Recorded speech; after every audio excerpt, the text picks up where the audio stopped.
विधान परिषद चुनाव ने सियासी पारा हाई कर दिया है। परिषद की 10 सीटों पर होने वाले चुनाव को लेकर सत्ता पक्ष और विपक्ष दोनों एक्टिव मोड में आ चुके हैं। एनडीए जहां अपने नंबर गेम के दम पर जीत का दावा कर रहा है, वहीं महागठबंधन सत्ता पक्ष के भीतर नाराजगी और अंदरूनी खींचतान का मुद्दा भी उठ रहा है।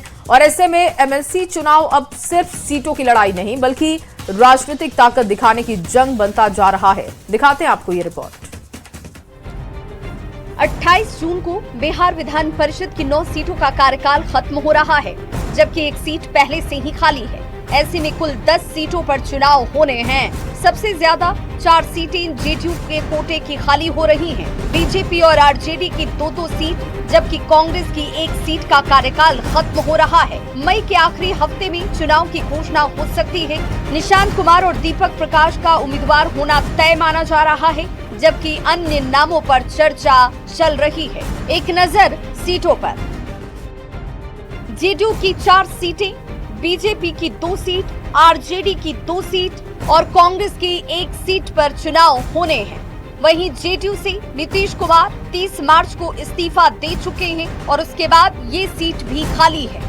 संख्या बल को देखते हुए एनडीए बेहद उत्साहित है। सत्ता पक्ष को भरोसा है कि परिषद में उसका दबदबा और मजबूत होगा। जेडीयू और बीजेपी दोनों ही अपने संभावित उम्मीदवारों को लेकर मंथन में जुट गई है। कई नए चेहरों और जातीय समीकरण पर चर्चा तेज है, तो वहीं बीजेपी का दावा है कि एनडीए पूरी मजबूती के साथ चुनाव लड़ेगा और विपक्ष को बड़ा झटका लगेगा। और 10 का 10 सीट हम लोग विधान परिषद में जीतेंगे और एनडीए के जो हमारे सभी शीर्ष नेता हैं वो मिल बैठ करके जो भी कैंडिडेट होंगे वो चयन हो जाएगा। और एक तो कुछ तो पहले से है लोग, हो सकता है उन लोग को भी मौका मिले या नए लोगों को मिले, लेकिन उनके साथ खड़ा नहीं, उनके पार्टी के ही विधायक खड़े नहीं है।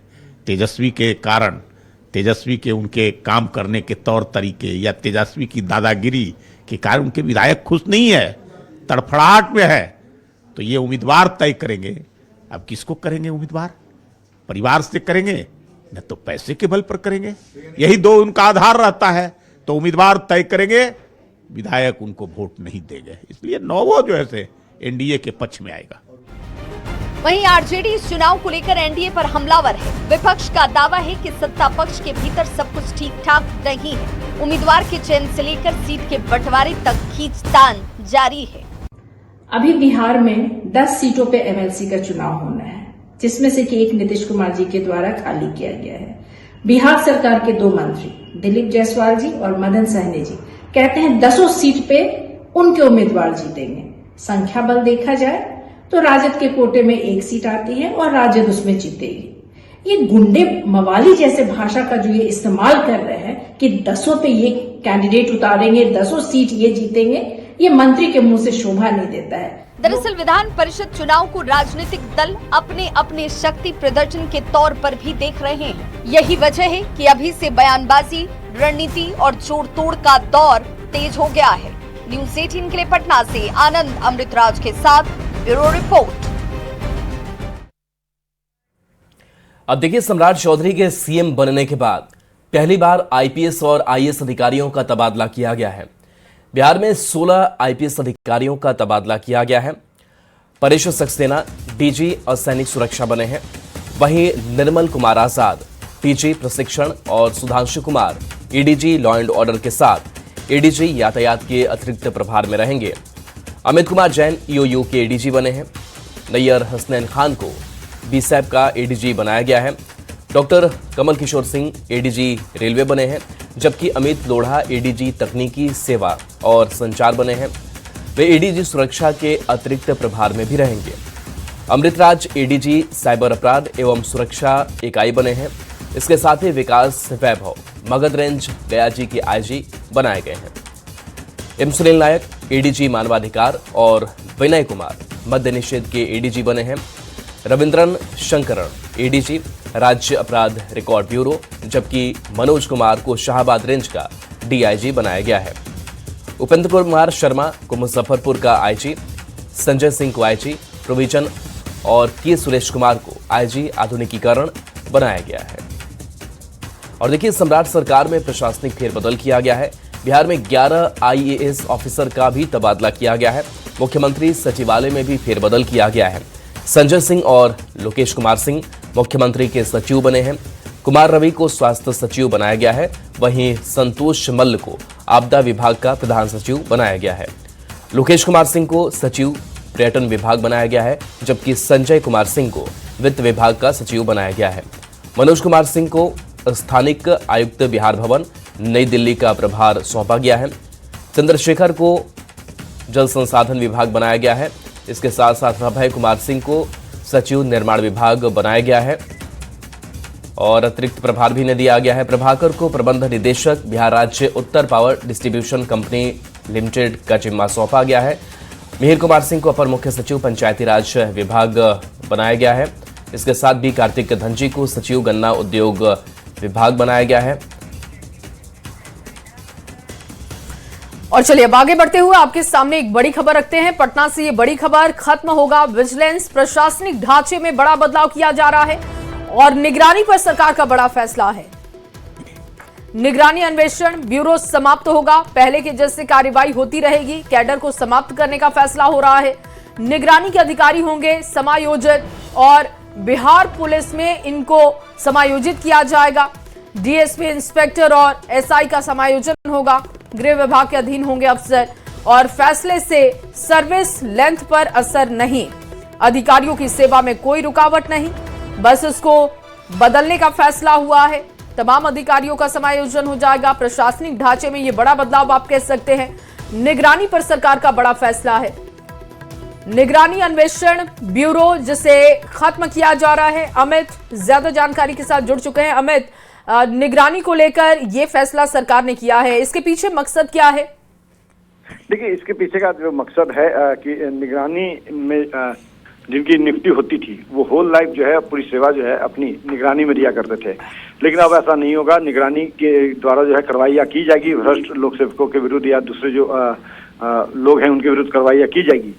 लेकिन जो निगरानी इंडिविजुअल बॉडी हुआ करती थी उसे खत्म कर दिया गया और अब इसे बिहार पुलिस के साथ अटैच कर लिया गया है। यानी कि अब निगरानी में जो डीएसपी या जो इंस्पेक्टर होंगे उनका स्थानांतरण होगा और वो जो है दूसरे विंग में भी जाएंगे। तो पहले ये था कि निगरानी में जिनकी नियुक्ति हो जाती थी वो अस्थायी होती थी।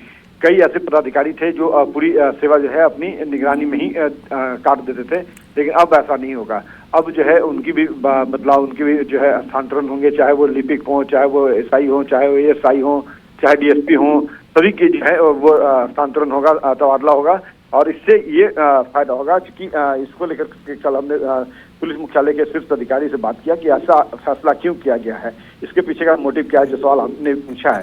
तो इसके संदर्भ में उनका ये कहना था कि देखिए, बहुत सारे ऐसे जो कर्मी थे, पदाधिकारी थे जो निगरानी को अपना स्वामित्व समझते थे और वहीं पे उनकी चूंकि पदस्थापना होती थी तो पूरी लाइफ वो वहाँ निकालते थे।